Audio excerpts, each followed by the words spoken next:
कहते हैं कि एक समय नागों और गरुड़ के बीच भयंकर प्रतिद्वंदिता उत्पन्न हुई। ऋषि कश्यप की दो पत्नियां थीं, विंता और कद्रु। एक दिन दोनों ने दिव्य अश्व उच्चैश्रवा को देखा, जो समुद्र मंथन से उत्पन्न हुआ था। कद्रु ने कहा, इस घोड़े की पूंछ काली है। विंता ने कहा, नहीं, यह पूर्णतः श्वेत है। दोनों के बीच शर्त लगी, जो हारेगी वो दूसरी की दासी बनेगी। कद्रु ने अपने नागपुत्रों को आदेश दिया कि वे जाकर घोड़े की पूंछ से लिपट जाएं, जिससे वह काली दिखाई दे।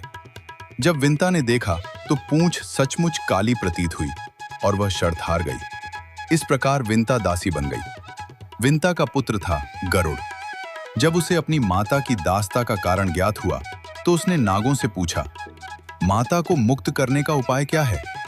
नागों ने कहा, यदि तुम स्वर्ग से अमृत लाकर हमें दे दो तो हम विंता को मुक्त कर देंगे। गरुड़ स्वर्ग लोक पहुंचे। वहां उनका सामना देवताओं से हुआ, पर वे अदम्य पराक्रम से अमृत कलश लेकर लौट आए। मार्ग में स्वयं भगवान विष्णु प्रकट हुए। गरुड़ की वीरता से प्रसन्न होकर उन्होंने उन्हें अपना वाहन बनने का वरदान दिया। गरुड़ अमृत लेकर नागों के पास पहुंचे, पर उन्होंने अमृत को कुश घास पर रख दिया और कहा, पहले स्नान कर लो, फिर अमृत पियो। इसी बीच इंद्र ने आकर अमृत वापस ले लिया। नाग लौटे तो उन्हें केवल कुश पर गिरी कुछ बूंदें ही मिली। जैसे ही उन्होंने उन्हें चाटा, कुश की धार से उनकी जीभ दो भागों में विभक्त हो गई। कहते हैं, तभी से नागों की जीभ द्विखंडित है और उसी दिन से गरुड़ और नागों की शत्रुता शाश्वत हो गई।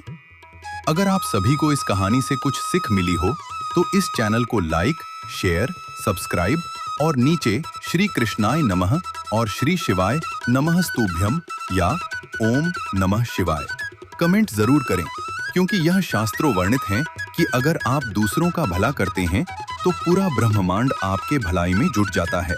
धन्यवाद।